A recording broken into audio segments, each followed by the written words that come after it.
pemirsa Kelapos Sukacita yang diberkati Tuhan. Jumpa lagi kita dalam acara Kelapos Sukacita. Saat ini kita akan mendengarkan firman, tapi sebelumnya mari kita berdoa. Tuhan Bapa yang baik, di saat ini kita akan mendengarkan firman Tuhan. Kami minta kuasa Tuhan menolong, memberkati dan menyertai kami. Supaya firman yang didengarkan ini Tuhan menjadi kekuatan bagi kami dalam kami menjalani hari-hari hidup kami yang semakin sulit dan berat ini. Tapi kami yakin dan percaya bahwa firman-Mu akan menolong dan menguatkan kami, sehingga kami kuat untuk menapaki hari-hari hidup kami. Bersabdalah kepada kami ya Tuhan, sebab kami siap untuk mendengarkannya saat ini. Amin. Kelapos Sukacita yang diberkati Tuhan, di saat ini kita akan mendengarkan firman Tuhan. Dan bagian firman Tuhan yang kita dengarkan saat ini terambil dari kitab Amsal. Amsal pasal 1 ayat 32 hingga 33. Demikian bunyi firman Tuhan. Sebab orang tak berpengalaman akan dibunuh oleh keenggaannya, dan orang bebal akan dibinasakan oleh kelalaiannya. Tetapi siapa mendengarkan aku, ia akan tinggal dengan aman, terlindung daripada kedahsyatan malapetaka.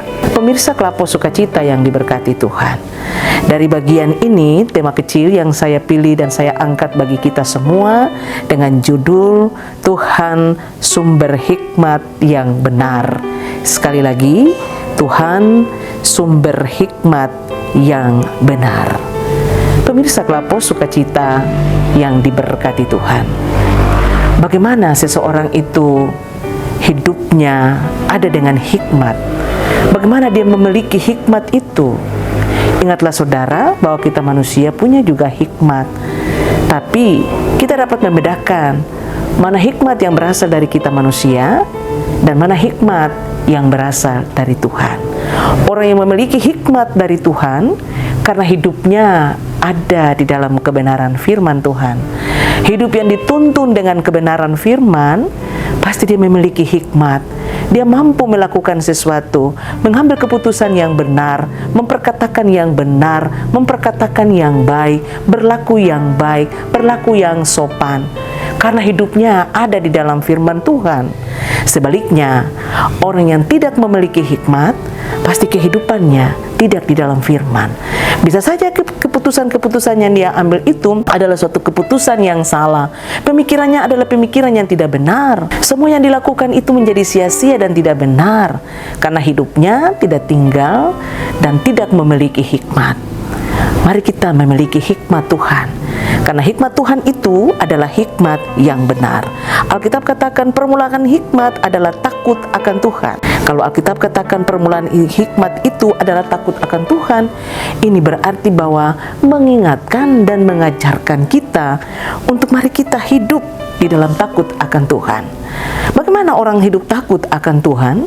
Orang yang hidup takut akan Tuhan karena dia melakukan kehendak Tuhan, dia melakukan perintah Tuhan, dia mengikuti jalan-jalan Tuhan, mengikuti kemauan Tuhan, mengikuti nasihat Tuhan. Makanya kehidupannya kehidupan yang penuh dengan hikmat.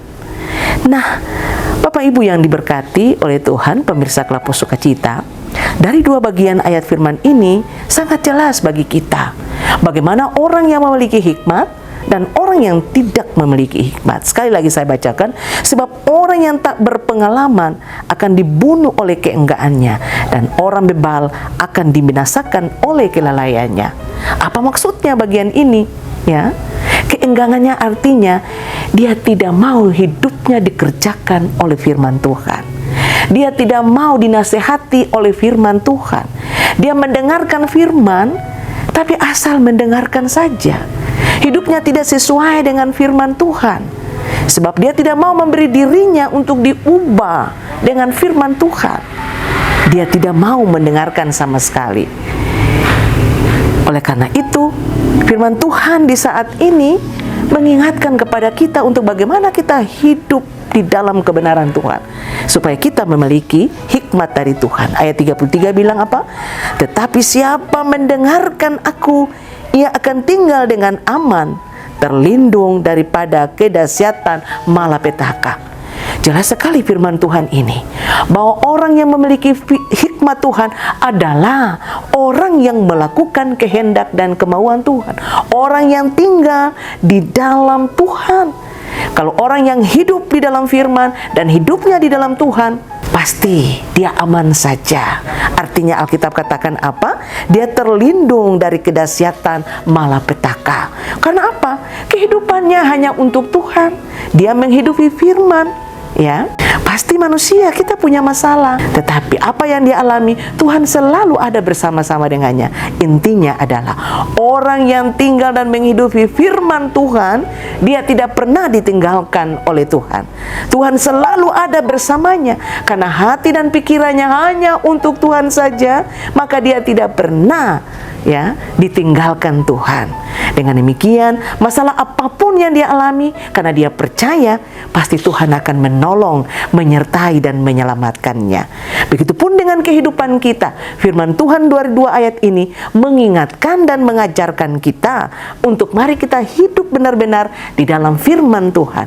Sebab ketika hidup kita di dalam firman Tuhan, kita memiliki hikmat, dan Tuhan pasti akan menolong, memberkati, dan menyertai kita semua. Semoga firman Tuhan ini menjadi berkat bagi kita semua. Mari kita berdoa.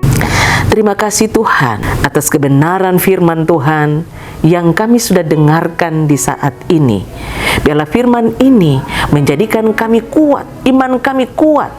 Dari firman Tuhan ini kami mau belajar untuk hidup di dalam kebenaran-kebenaran firman Tuhan.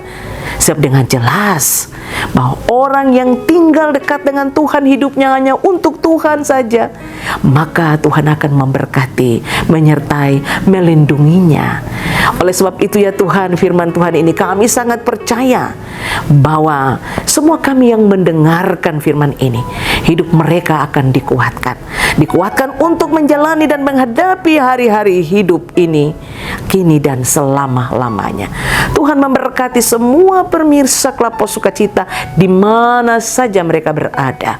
Dalam situasi yang ada ini kami percaya firman-firman yang mereka dengarkan akan menguatkan iman percaya mereka, sehingga mereka tidak lagi bimbang, khawatir, ragu, kecewa, dan putus asa, karena mereka hidupnya ada di dalam kekuatan Tuhan.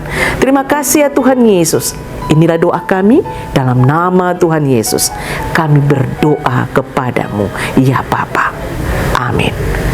Terima kasih. Shalom. Tuhan berkati kita semua.